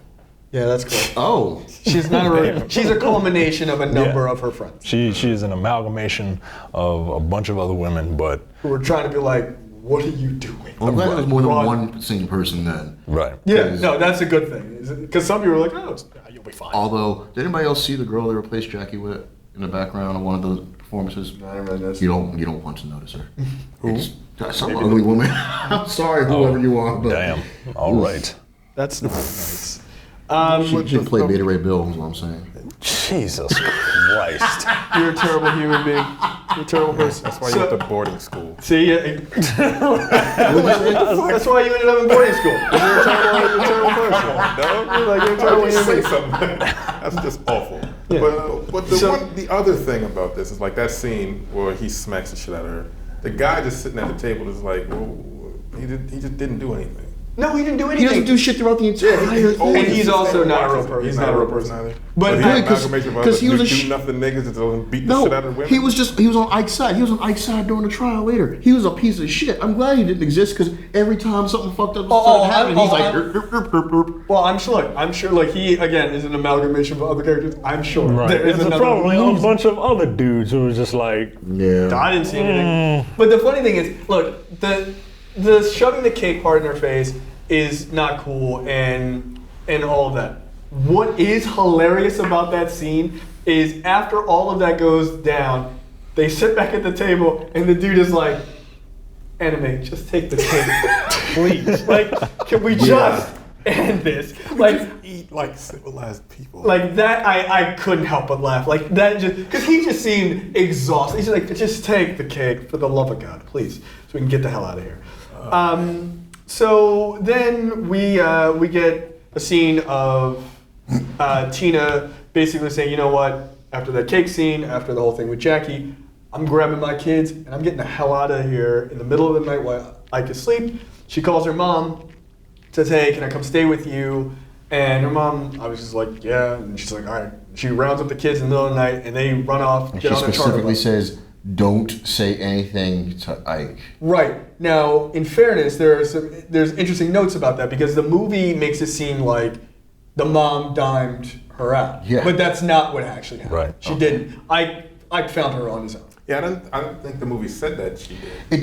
the way the movie was edited, I could see someone because imply. she, I the could last see time she the talked on the implication. phone. I wasn't was in the dark. sure. Like I was watching it, but then like the movie kind of basically says that he found her on his own. However, the way it was edited, it was like, okay, why did you show me that phone call with the mother if it wasn't her? Right. And I was, and when I read that, I was like, well, that's good, because don't send your daughter back into the hands of a physical abuser. That's good to know. I mean, there's still money. Well, that's the thing. Like when I thought that, when I was like, okay, so they put that scene in there clearly because she did die in a row. If that's the case, there's clearly more of a story with how shitty her mother is with the emotional abuse there. But because it turns out she didn't, there's not as much of a story. They just did a shit job of editing this thing. Yeah, it was just an odd cut, I think. All right, that's good to know. So Ike finds Tina. It's like one of those like charter buses, right? So he finds her at one of the stops, grabs the kids, forces them into the car, and is like kind of like dangling the kids in front of her, like, you gonna stay here, and you gonna let me, the abuser, take your children? Like he knows he's a terrible person. He's like, I'll hurt him. And so she's like, all right, I'll go, and then he like hits her in the head like she's a child, and they get in the car. Again, there's no time between the abuse and them back on the road. It just smash cut immediately to 1968 in London, where she performs, or they perform, the cover of Creedence Clearwater Revival's Proud Mary. And look, frankly, CCR's version of Proud Mary is a good song. It's a damn good song. They made it a great song. Yeah. They did. They just made it a great song. They made it a great song, and backing up for 2 seconds, the driver of that charter bus is a piece of shit. I'm their father. Let me take these kids. Okay. Yeah, I'd be like, dude, don't do that. Don't let people just take kids off of buses like randomly. Yeah. But I guess he just didn't give a shit. So then they're back together, and she's in their home recording studio. There's all these people around, and it's kind of like a fish tank almost. And she's in the middle. Very 70s. Yeah, and she's doing, she's trying to record a song called Nutbush City Limits. And Ike is high, again, just cocaine just on his face, like he's just a madman. And he's like, you're not singing the songs like I told you to, you're fucking up, I'm doing all this great shit and you suck, and just being a nightmare person. And so everybody, like, slowly, people are just like, people are just out. Like, they just start fading out, just like, oh, getting a little too crazy in here. Start fading into that bush like Homer Simpson. Every outburst, there's like another couple leaves. No, it was really funny. And they're just like, wow, he's like, see you. Like, he's not even paying attention to these people. Tells them like, to get out. Yeah, eventually he does. Eventually he wants to get out. Y'all got to get the fuck out. But before that, there was a couple people who were just like, is that internet memes like deuces and just like fade Like, away. yeah, I'm gonna go find out where Nutbush city limits are. Is it in Tennessee? You know what? Let me start walking. I gotta go. And so then he tells the rest of the people, like Martin Lawrence, tells them to get out. And that one guy who doesn't exist, the one that's all happy with everything going on, he's the last person to walk out the door like, yeah, everything's fine. Bye, Tina. like, dude, don't leave. Yeah, like, really. please don't leave.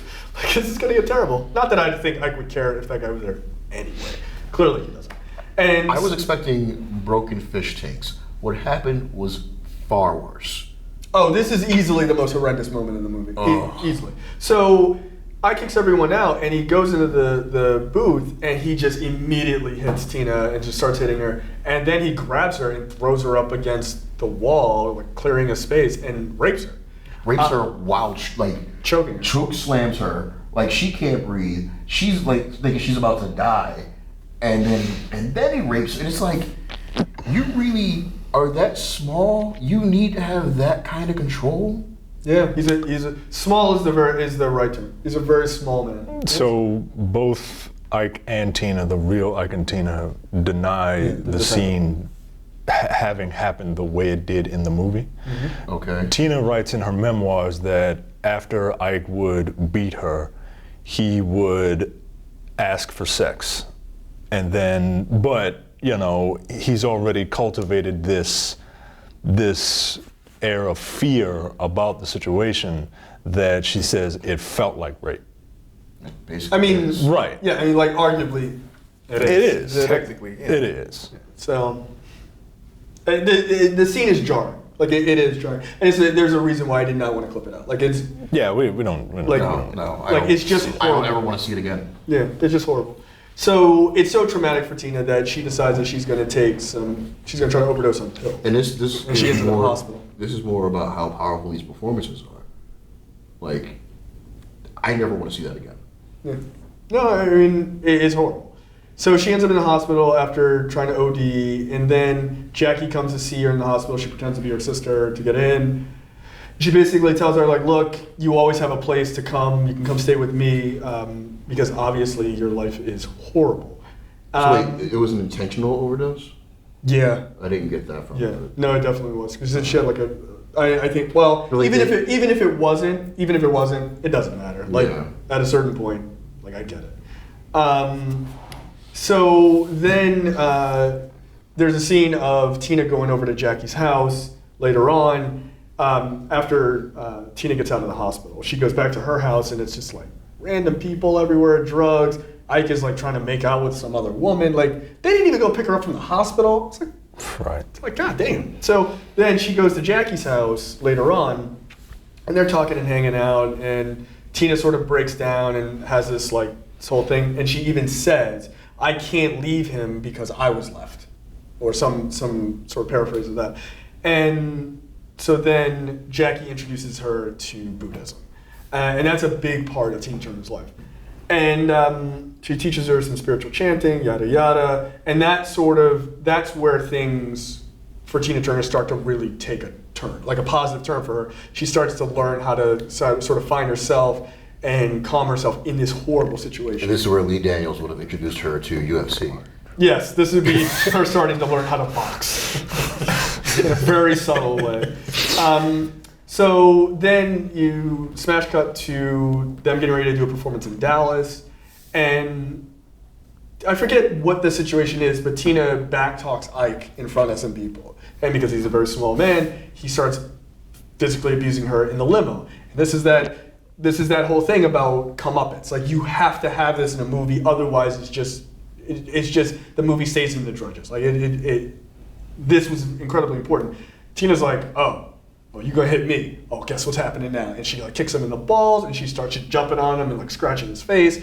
And a hilarious scene is them walking to the hotel after the limo fight. They're beat up, all they both have on white, and there's blood everywhere. Ike's bleeding from the side of his head, and you're like, good. I would have liked to see more of this for the last hour and 55 minutes. I love when she hit him in the balls, and whether she did it on purpose or not, I don't care. It was just so cathartic to see him oh. Yeah, good. He took his boot off. And he hit her in the leg. Dude, he was wearing a cowboy boot that had to hurt like hell. Oh my God! When he pulled it up, I was like, no. Really a boot? I'm like, okay. And she's like, fucking kick. This is like, well, there you go. And then he starts scratching. I'm like, you're not a black mom about to beat your child. You can't do that. If you're a and black you don't mom use about a to beat your child, you can. They just grab No, whatever. you use a can sandal, reach. like a sandal. Sandal. Yeah, get some good wind resistance. You gotta go in. Everybody knows it's the hot one, right? I'm just saying. She's like, is that all you got? At this Yeah, point, that she's was like, the thing. Fuck it, I'm done. And that was the thing that I liked about this moment is not only she fight back physically, emotionally she fights back. Is that all you have? Bring it on kind of thing. I was like, okay, Yeah. I mean but that was all a direct result of the Buddhist stuff and sort of finding herself. And then she goes, they go up to the hotel room. Ike's like, oh, I'm gonna take a nap. You just physically abused your wife to the point where her face is completely destroyed, and they have a performance that. And he's all messed up too. He's like, man, I'm tired. Tired. God damn, that fight wiped me out. Shit. I gotta lay down. I'm not used to this. God damn, anime! I wasn't expecting you to fight back. Jesus. This leads to the funniest part of the movie for me. When he takes a nap, she comes out, and she goes running across the street. Yeah, I didn't. Yeah, I was like, why? The traffic scene it was like a bad moment of Frogger. I was like, what is going on? Terrible. Yeah, it made no sense. But I guess she was just kind of out of it. When she got in that alley, she was hauling ass. Oh yeah, she was running hard. Dude. She was running hard. And so she leaves, sleeping there because he's like, oh, wake me up. Right before the curtain call, whatever. I'm like, I'm not waking you up for shit. Fuck you, dude. And so they leave, or she leaves, and she goes to another hotel. By the way, it was a Ramada Inn. Way to come up as the heroes there. I'm sure Ramada was like, put us in the movie right here. That's right. Yeah, we helped. And it was a really nice Ramada Inn too. Walking in, there's a piano up front. I was like, yeah, this must be old school because the new Ramada Inns are garbage. Right. By the way, we're not sponsored by them. for obvious reasons. So she tells the guy at the front desk, like, hey, you know, I'm Tina Turner. I don't have any money. My husband just abused me. Can I please have a room? And can you call the police? And look, to the guy's credit, he's like, yeah, like you can stay in a room. Like it's not like we're not even questioning it. Like, and that's the proper human thing to do. Yeah, we here at the Ramada Inn are welcoming to all the domestic abuse victims here. Yeah, exactly. For only $99 and Jesus Christ. so Product placement. It's a smash cut to 1977 where Tina is in divorce court with Ike. Now, what they don't tell you is their divorce lasted, the proceedings went for a year. And so then, which is horrible. And so then she basically said, look, you can have everything. You have money, the movie, or the music rights, you can have all of that. I just want the name Tina Turner. Because she was like, I earned it. And, you know, it's like, you did earn it. And Anna Mae Bullock would just not go well. Yeah, it doesn't have the same ring to it. No. So Tina does win that in the case. And in reality, she's not the one who speaks up about that. She just told her lawyer, and her lawyer did it. So, I mean, that's 6 on 1 1/2. It doesn't matter. Yeah. Whatever. So she gets her name. She gets divorced. Then we smash cut. And so she is, like, finally free of Mike. And you can really watch her blossom, actually, from this point on in the movie. So you smash cut to 3 years later in San Francisco in 1980, where she's singing at, like, a small venue in front of, like, a bunch of retirees. And because she doesn't have any of the money and everything that she had before. Right. And there is a big record executive scout who's there to see her, and they basically make a deal, and he picks her up. Is this show, I'm pretty sure, by the way. Do I have to get charged for this show? No, sir, it's free. Yeah, it's like, oh, I didn't even want to be here. But I'm pretty sure the scout, that's the guy she ends up marrying in real life.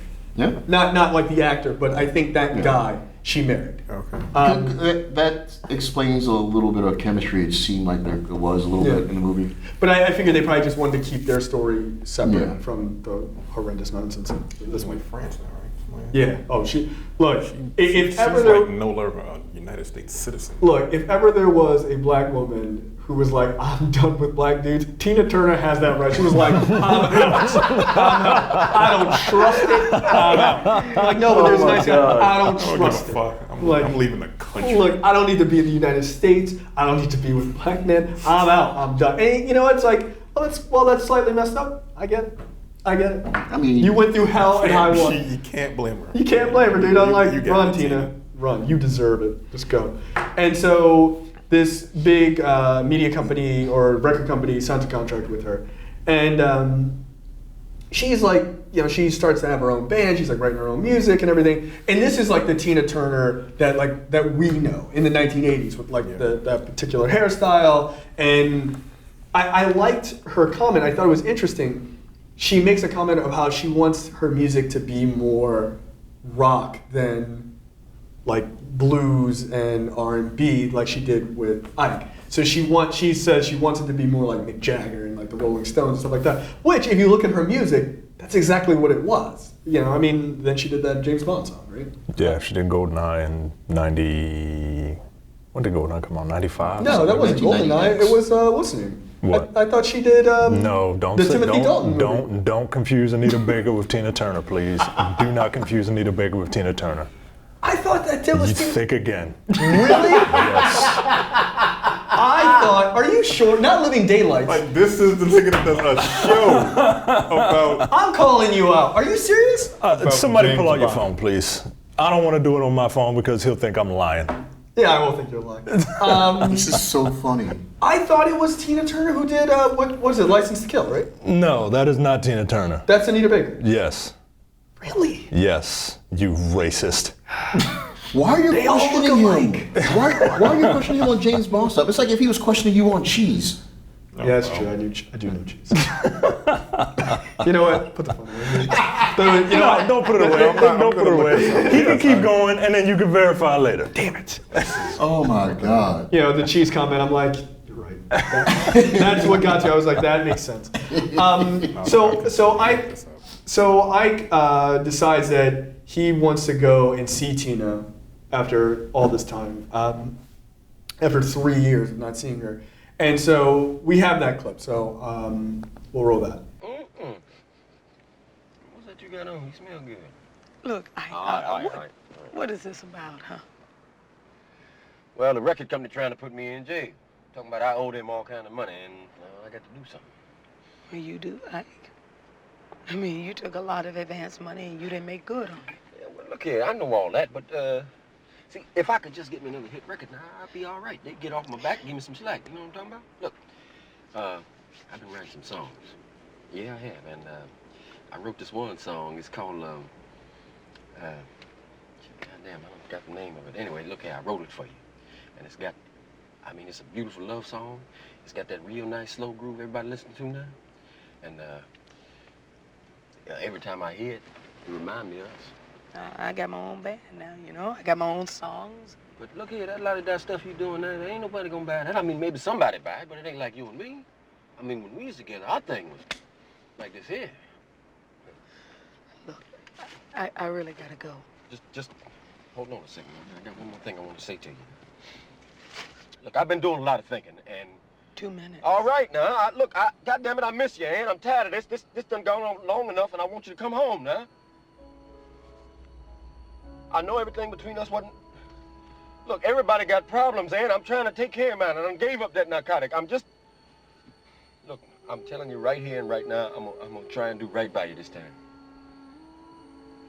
Bye, Ike. Bye. Wait a minute. I ain't through talking to you yet. Now, you think about this. I made you. You wasn't nothing without me, and you ain't gonna be nothing without me. You know, I was wondering when old Ike Turner was gonna show up.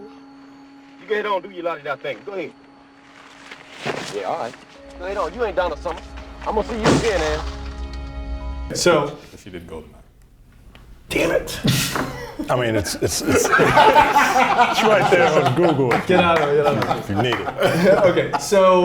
Okay, so they have this scene in the car, obviously, that we just played, and basically Ike is like, oh, I want you back, I'll treat you better. And I'm like, no, I don't believe you, you're a liar. Don't close the door to his car. None of this is happening. And it was funny because he tries to keep it cool. And then she said, she's like, okay, I'm done. And she goes to leave, and he grabs her arm. He's like, and bitch, I kill you. Like, same old Ike. Exactly. He couldn't hold it down for 2 minutes, dude. Nope. He was I like, was wondering when the old Ike was gonna come back. and he's like, oh, I gave up that narcotic.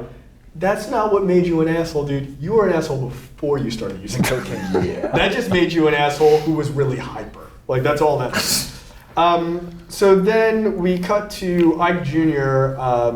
As an adult coming to see Tina, and he's all like physically Richard abused. T. What's his last name? Oh, I forget. Something T. Richardson.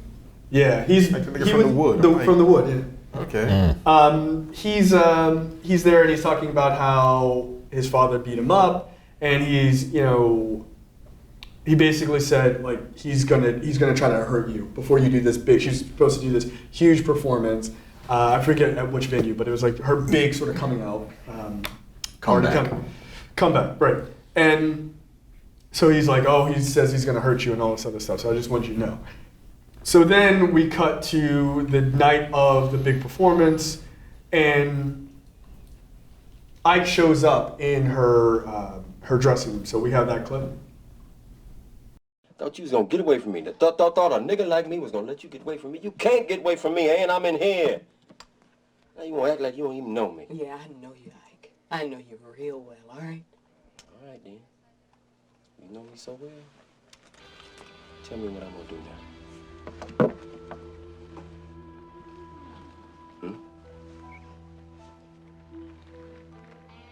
Come on, I can't hear you. You ain't got all that mouth now. Come on, Tim. Talk to me, and I can't hear you. That's supposed to scare me. Oh, yeah. What you gonna do? I don't know. Do what you wanna do, Ike. I don't care. Let me tell you what I'm gonna do. I got a room full of people who come to see me. You hear me, Ike? Come to see me. So what do you want to do? I don't know. Shoot me? pistol with me.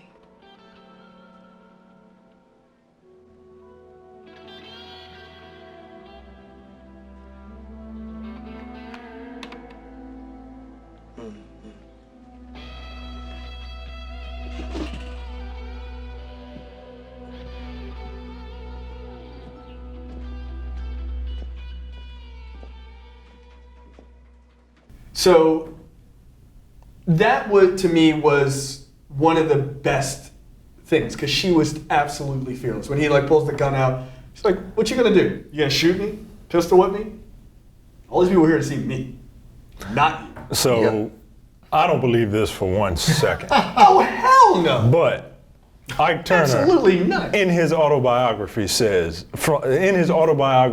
Taking Back My Name, Wow, really? Okay. Wow. says that this never happened.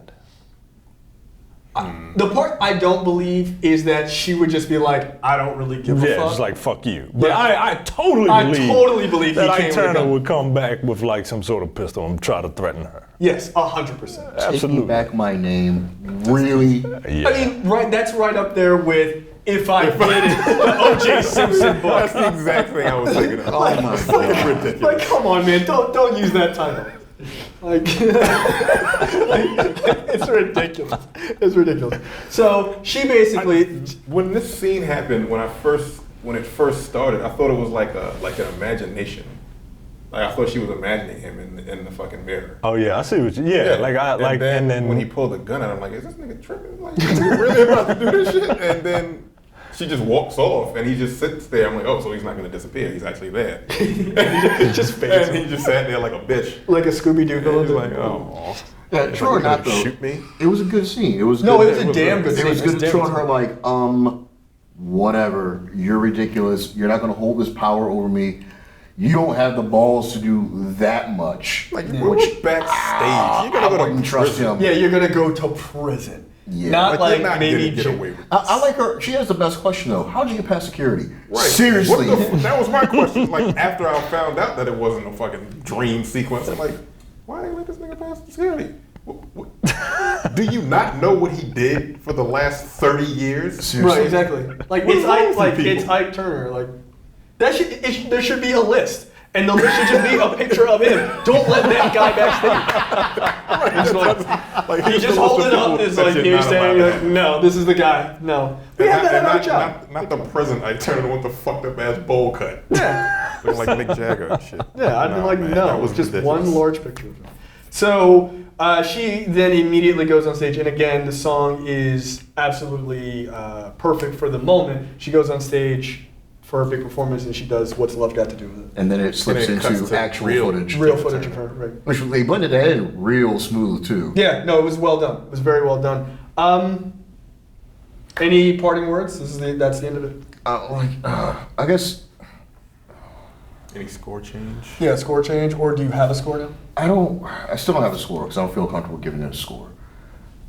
It's just, I don't want to enjoy the movie because it's so painful to watch some of the shit that's happening. Right. No, I totally understand. I fucking hate him so fucking much. Just imagine if he was like your dad, like my father. My father's pretty god awful. He just didn't swing that I know of. If he did, no one's told me. Yeah, I can tell you, But- my father definitely did not, because if he did, my father would already be dead. My father was a manipulative asshole. His last wife that I know of, he All right, play it. he pieced out on her, and then she gets letters in the mail that, oh, the house is foreclosed on because he wasn't paying shit and didn't tell nobody. Your father's worse than my father. Oh, yeah, he's a shit. Do you understand some of the hate that I have for that fucker now? In the game of oppression Olympics, Like, my dad paid bills, goddamn. if he was putting hands on women, I wouldn't be surprised. Wow, that's really sad. Micah? My I'd follow that one. My dad's not that bad. He just gives you watches. Yeah, These bad Chinese. you know, Authentic he Chinese just, smartwatches. you know, he tries. So Yeah, no, he's doing boatloads better than this. the movie was great, man. Yeah, I think I don't know what else came out that year. The piano was the big movie. Oh, That won all the That's won all the awards. wasn't that the one that Rogue was in when she was a kid? I don't know. But this movie looked was cool. this is the performance that if you don't know Angela Bassett for, like if you've never seen Angela Bassett for whatever reason perform in a movie, this is the one to see. Not those Stella got a groove back, waiting to breathe again, light a nigga shit on fire movies. None of that. Like this is the movie. This is the movie. That you need to see. I think this is her definitive film. I think so. I think it is her definitive film in terms of her talent, but in terms of her popularity, I think it's Waiting to Exhale. Yeah, no, I'm just talking. Unfortunately. Yeah, I'm just talking about just her talent. I think just. Oh yeah, this is her it. talent. This is her movie. She This owns is it it. 100%. Yep. For me, no score changes. It's still a 4 out of 5. But look, I really enjoyed the movie, and I will only watch it for like things like this. Like it's not like you said. Like it's not like, hey, let's watch a movie about domestic violence. Like that's not a thing I'm gonna like be happy go lucky to do on a. Let's skip to the rape scene. Yeah, like nobody wants that. So, but the performances are so damn good. And Laurence Fishburne, as terrible of a human being as he plays, he's so convincing. Even right up until the end, he's so convincing. So, yeah, I thought it was stellar. Stellar job. Yeah, it's a great movie. I'm not going to change my score. What did I give it? Like 4 out of 5? It's 3.5. 3.5, 4. I'll give it a 4. It's a really good movie, and we were able to get through it. There you go. So you we say it was didn't have stellar? cancels. You were. You say it's stellar. Would you say this is how she got? Shut up. Don't even finish that. It's a great movie. We're just gonna If cut that out. You haven't seen it. It's not one of those movies you could recommend. I mean, I guess you could recommend. I would recommend it for performances, but like you don't have to watch it twice. Just watch it once. Yeah. That's it. I know specific people that should not watch this. Well, if you're going through that, maybe you should. Maybe you No, people that have moved past that and have gotten that's fair. gotten to where they need to be in life, Yeah, I mean, but don't really need to see that. Yeah, you don't need to you don't need to retrench it up. but it's a great movie. All right, that is it for us for episode 85. We will see you guys next week for another preview episode. Bye. See you. Take it easy. Adios. We out.